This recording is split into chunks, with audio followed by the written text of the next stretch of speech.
Muchas gracias a todos ustedes. Un saludo muy cordial de nuestro secretario Raimundo Martínez Carvajal y desde luego reconocer este esfuerzo tan importante que se viene realizando por nuestros señores senadores y diputados, pues para conocer las experiencias exitosas de otros estados y desde luego reflexionar sobre lo que debemos hacer y hacerlo de mejor manera. Enviamos por ahí una presentación, no sé si sería posible que la pudieran pasar, en la siguiente lámina. Comentarles que el gobierno del Estado de México, de inmediato, conforme se dio a conocer y se estableció la emergencia sanitaria, tomó medidas, las medidas conducentes para poder resolver y poder paliar esta situación. De tal manera que durante este periodo de emergencia se han emitido diversas disposiciones jurídicas, más de 30 acuerdos, tanto del señor gobernador como de los diversos secretarios del gobierno del Estado, para poder hacer frente a esta situación en las distintas áreas de gobierno y desde luego en las distintas áreas de nuestra sociedad. Nuestro gobernador permanentemente está informando a través de las redes sociales de las acciones que se vienen realizando y desde luego haciendo las recomendaciones procedentes. La que sigue, el reto que presenta para el Estado de México es muy grande. Brevemente quiero hacer una pequeña introducción a lo que significa atender el tema de la movilidad en el Estado de México y particularmente en esta etapa de la pandemia por el COVID. El Estado de México, en el Estado de México se encuentran dos de las zonas metropolitanas más importantes del mundo. Tenemos la zona metropolitana del Valle de México, que compartimos con la Ciudad de México y 59 municipios del estado. Es una zona donde habitan casi 21 millones de habitantes y pues ya forma o es la cuarta metrópoli más grande del mundo. Pero además tenemos la zona metropolitana del Valle de Toluca, en donde participan 22 municipios con casi 2 millones y medio de habitantes y es la quinta metrópoli más importante del país. En la siguiente lámina podemos ver, si me hacen favor, pasar la siguiente, cómo está la movilidad en cifras en tiempos, digamos, normales antes de la pandemia. Y ello, pues, nos deja ver el enorme reto que tenemos en esta entidad federativa. Se presentan en la zona metropolitana del Valle de México 34.5 millones de viajes diarios. De ellos, 17 millones de viajes corresponden a municipios del Estado de México.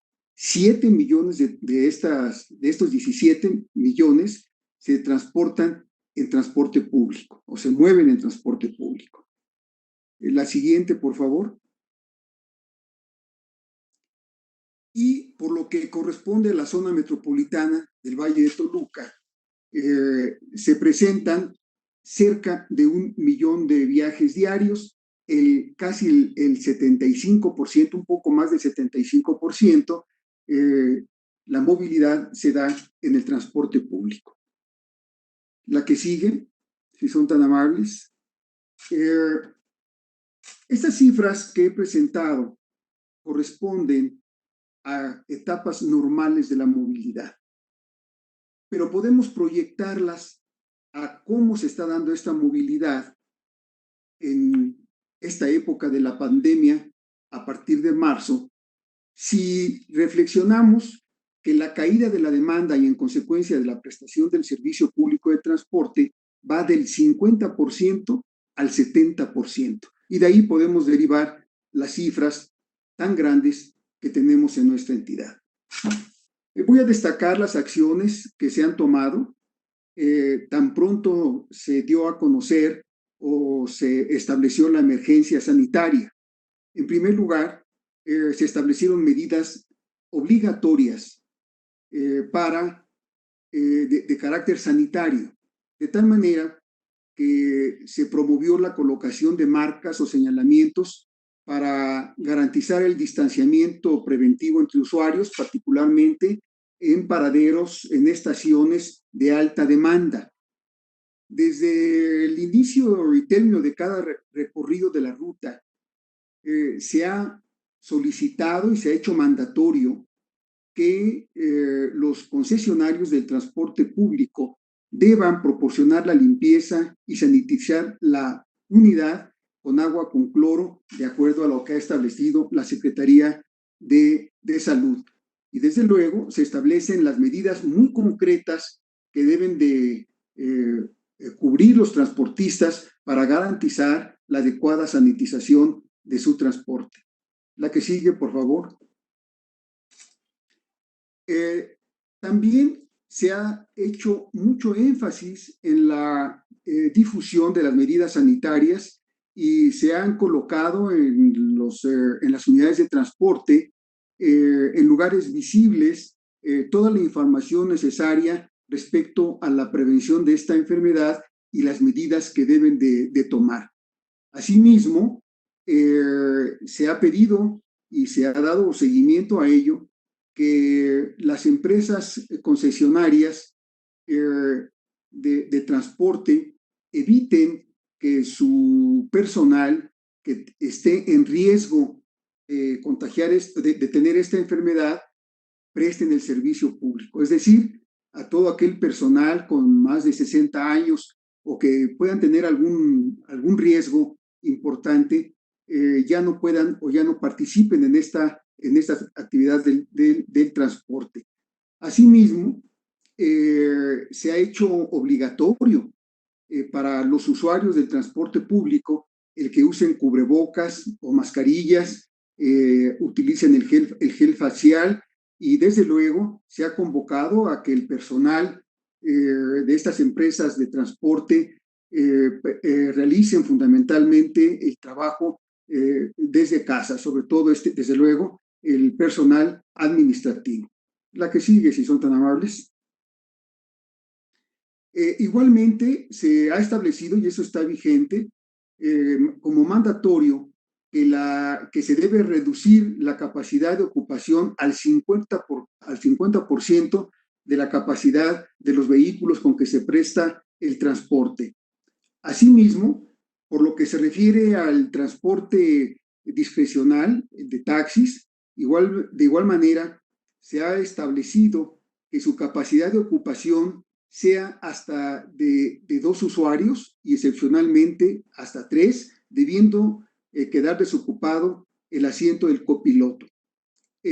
También se ha implementado un programa especial denominado Programa de Transporte Seguro de la Salud, cuyo objetivo es preservar la integridad del personal de salud en el contexto del incremento de los contagios, que consiste en viajes exclusivos del personal médico en unidades de transporte público sanitizadas, cómodas y seguras en horarios preestablecidos, principalmente en la entrada y en la salida.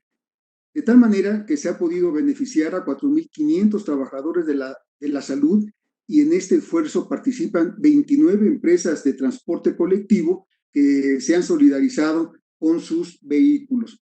Quiero comentar que de todas estas disposiciones que son obligatorias y que están ya en las gacetas correspondientes de gobierno, se realizan supervisiones diarias a través de diversas formas.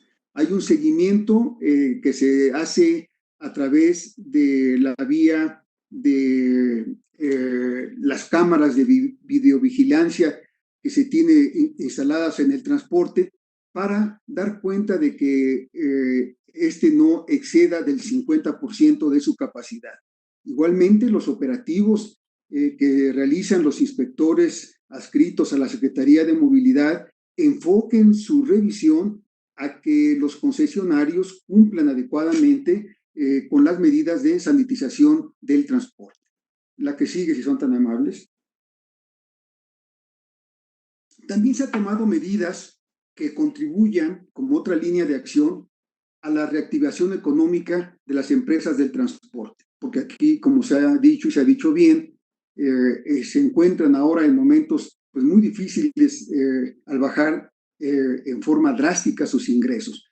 Por esa razón, la Secretaría de Movilidad, y atendiendo las instrucciones del señor gobernador, ha realizado acciones de acercamiento con las instituciones financieras y se han logrado pactar reestructuraciones de sus créditos en forma muy importante, de tal manera que se ha logrado que haya reestructuraciones hasta de 5 años adicionales, que no haya ninguna penalización por ello, que no se cobre ninguna tasa de interés moratoria y hemos encontrado respuestas muy favorables que les ha permitido a los transportistas tener una salida importante que les permita seguir prestando adecuadamente y en las nuevas condiciones este servicio público tan importante.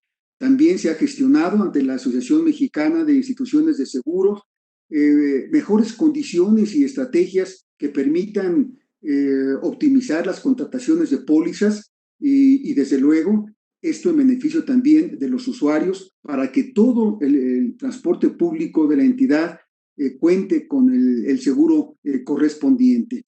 Igualmente, se han establecido módulos de expedición de licencias que permitan a los operadores con toda seguridad desde el punto de vista sanitario conseguir obtener sus licencias. Se continúan los programas de capacitación en línea y también se hacen descuentos para el otorgamiento de sus licencias, extendiéndose los plazos hasta por 2 años. La que sigue, si son tan amables. Igualmente, se gestionan apoyos para que tengan descuentos, como aquí ya se ha señalado por el licenciado López Franco, hagan descuentos en el pago de derechos para los trámites relacionados que tienen que ver con la regularización del servicio público de este transporte concesionado. También se fortalecen estas políticas de capacitación y certificación del transporte que garanticen que el operador pueda prestar el servicio de manera adecuada y en las nuevas circunstancias de esta pandemia. Y finalmente se han otorgado, como a todas las empresas en el Estado, beneficios fiscales en relación con el impuesto sobre erogaciones por remuneraciones, que son impuestos de carácter estatal. La que sigue, si son tan amables. Finalmente, ha sido muy importante la coordinación con la Ciudad de México en materia de movilidad frente a esta pandemia. Por ello, debo destacar que se han tenido reuniones periódicas con el señor secretario de la Ciudad de México y el secretario del Gobierno del Estado para comentar sobre los avances de las medidas que se han tomado y, desde luego, diseñar políticas de carácter metropolitano. Destaco algunos de estos resultados. En primer lugar, se aplica de la misma manera el programa No Circula en la zona metropolitana y este programa se ha extendido por primera ocasión también a la zona metropolitana del Valle de Toluca. Se han establecido medidas como las que se refieren al Mexibús, que al igual que el Metrobús y el transporte público concesionado en la zona, operarán obligatoriamente en esta etapa de alta propagación de la pandemia para que operen al 50% de su capacidad. Se han otorgado facilidades para realizar la verificación vehicular en el Valle de México, prolongando su periodo de realización hasta que termine la emergencia sanitaria. Y también, como lo señaló aquí el secretario Layuz, se han apoyado las políticas para promover la construcción de ciclovías con visión metropolitana. Destaco que con la participación del Ayuntamiento de Naucalpan se está trabajando en forma intensa para la rehabilitación de ciclovías temporales, concretamente una que va a permitir conectar la alcaldía de Azcapotzalco con este municipio de Naucalpan. La que sigue, si son tan amables. Adicionalmente, ya pensando en el regreso gradual a las actividades, se han establecido varias medidas que ya están programadas de acuerdo a cómo se vaya moviendo el semáforo de la pandemia y desde luego divididas en varias regiones al Estado de México. De tal manera que las medidas de sanitización, sana distancia y cubrebocas obligatorias van a permanecer durante las etapas de riesgo máximo, alto e intermedio, que son todas estas medidas que ya he comentado previamente. Igualmente, la operación de las unidades de transporte público masivo y de mediana capacidad estarán a un 50% de su cupo durante las etapas de riesgo máximo y alto y al 75% durante la etapa de riesgo intermedio. Y los taxis solo podrán transportar hasta 3 pasajeros durante todas las etapas, tanto el máximo, alto o intermedio. Y se ha elaborado y se difunde la siguiente lámina, la siguiente información que resume lo que aquí he mencionado. La siguiente, si son tan amables. La siguiente lámina. Finalmente, también se toman medidas que se proyectan hacia el mediano y largo plazo y que tienen que ver con la mejora en el desplazamiento, en la movilidad de los usuarios. Se tiene contemplado la instrumentación de 10 corredores de mediana capacidad en la zona metropolitana del Valle de México para que sean operados con empresas integradoras, autobuses de altas especificaciones para beneficio de más de 6 millones de habitantes. También como medida práctica, rápida, de bajo costo y de gran impacto, se desarrolla ya el proyecto para habilitar más de 1,000 kilómetros de carriles destinados con paradas fijas de cada 500 metros en vialidades de las zonas metropolitanas, tanto del Valle de Toluca como del Valle de México, con la participación de todas las empresas concesionarias del transporte para beneficiar a cerca de 10 millones de habitantes. Esto, repito, permitirá hacer más eficiente el transporte público y reducir los tiempos de traslado en beneficio de los usuarios. Igualmente, se va a acelerar el desarrollo y la aplicación de plataformas tecnológicas de integración de la información que permitan informar en tiempo real a los usuarios del transporte, mejorar la gestión del servicio y, sobre todo, en el Estado de México, introducir los sistemas de prepago o pago electrónico. Creemos que uno de los aspectos que ha traído esta epidemia es el que tienen que cambiar los paradigmas de la movilidad. La movilidad tiene que ser diferente porque las condiciones de hoy son diferentes. Por ello, creemos que una de las consecuencias también que habremos de vivir como resultado de esta pandemia es de que se acelera la digitalización del transporte. Necesitamos informar rápidamente a los usuarios cuáles son los medios y las formas que pueden utilizar más eficientes, más seguras para llegar a sus destinos. Y esto solamente lo vamos a lograr si utilizamos los medios que nos puede dar la tecnología digital que ya está prácticamente al alcance de todos. Muchísimas gracias, es cuanto, y estoy atento para sus preguntas o comentarios.